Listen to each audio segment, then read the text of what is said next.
Welcome back to the Deep Dive. Today we are taking a dramatic plunge into one of the world's most visually stunning places. Halong Bay, Vietnam.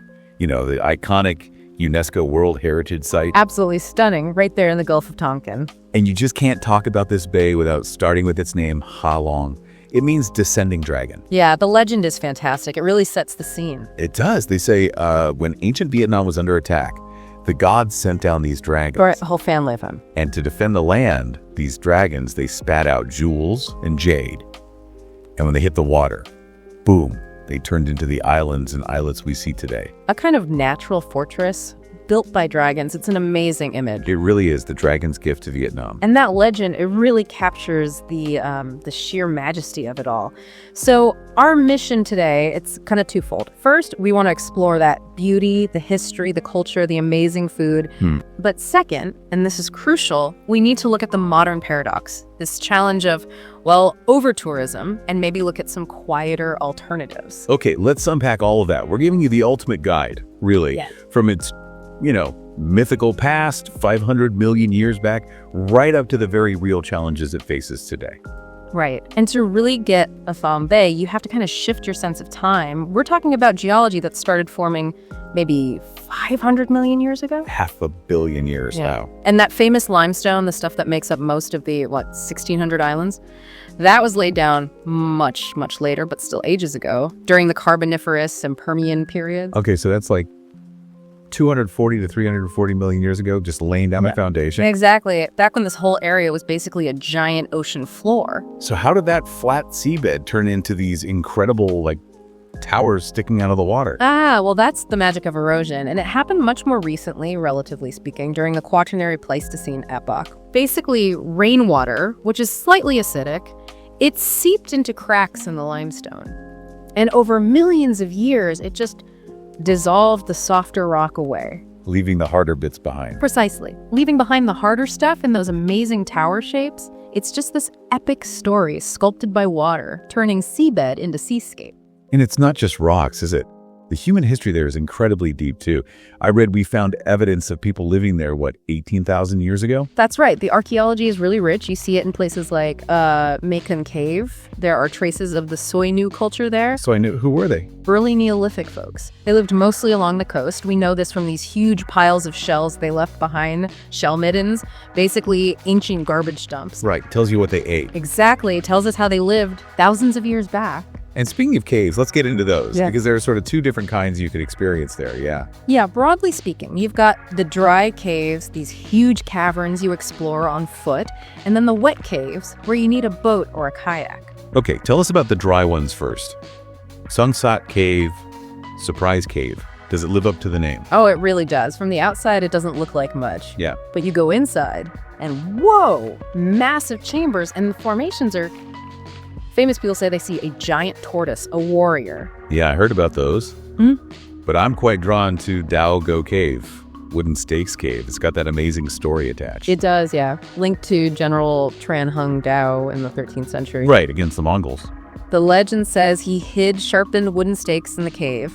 Then at low tide, they planted them in the riverbed, impaled the Mongol ships. A brilliant tactic. Wow. So the cave isn't just geology, it's like a symbol of resistance. Exactly. And then for just pure otherworldly beauty, you have the Kung Cave. Heaven Cave. Heaven Cave.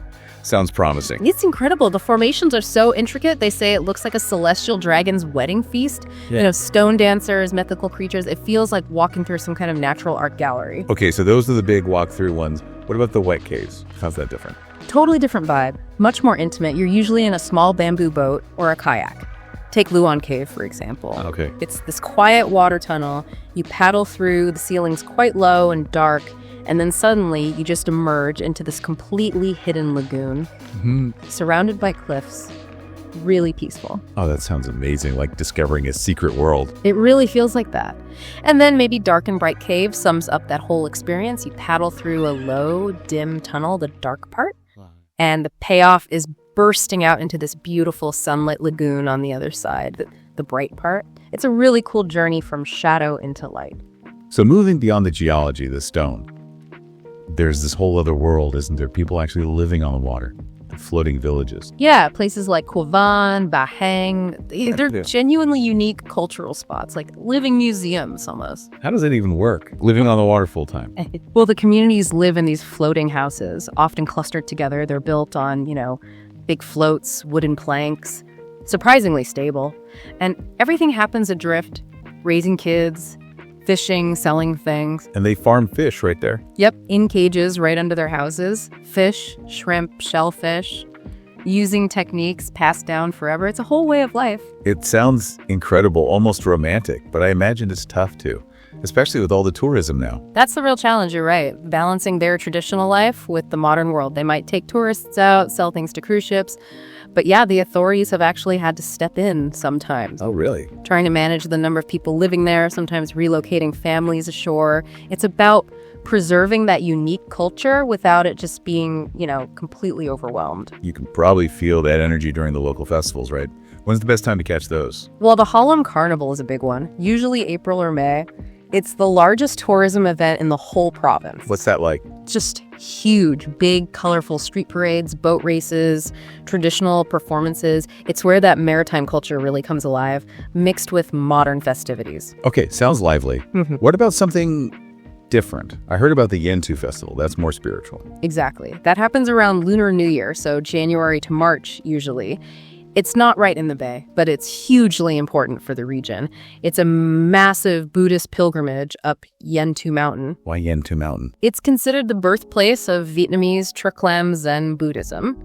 So thousands of people make this climb, seeking, spiritual peace and reflection. It's quite an intense journey. Wow. Okay, so from history and spirituality, let's get to maybe the most immediate draw for many visitors. Right. The food. It sounds like it's all about the seafood. Oh, absolutely. The Bay is just teeming with life. But the undisputed king, you could say, is chimak, squid cakes. Squid cakes. Okay, tell me more. But these aren't like, frozen fiddle fingers. They're made from super fresh squid. And crucially, they're hand pounded in a mortar and pestle. Hand pounded. Does that make a difference? Huge difference. It gives them this amazing texture, really unique. Chewy, bouncy, full of flavor, usually served with sticky rice or maybe some crispy noodles. Delicious. Okay, my mouth is watering already. What about something more unusual?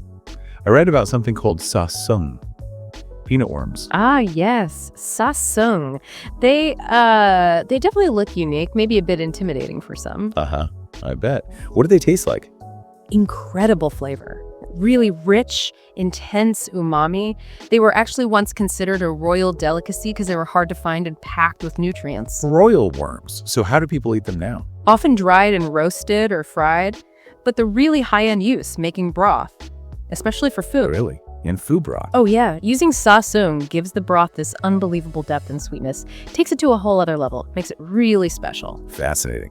Okay, what else? I saw Bay Ben mentioned. Yeah. Mantis shrimp. Yes. Yeah. A bay, another sea treasure. They look a bit fierce, like little underwater warriors. Yeah. But the meat is incredibly sweet and tender, usually just simply steamed or maybe grilled with lemongrass. You let that natural flavor shine. Really good.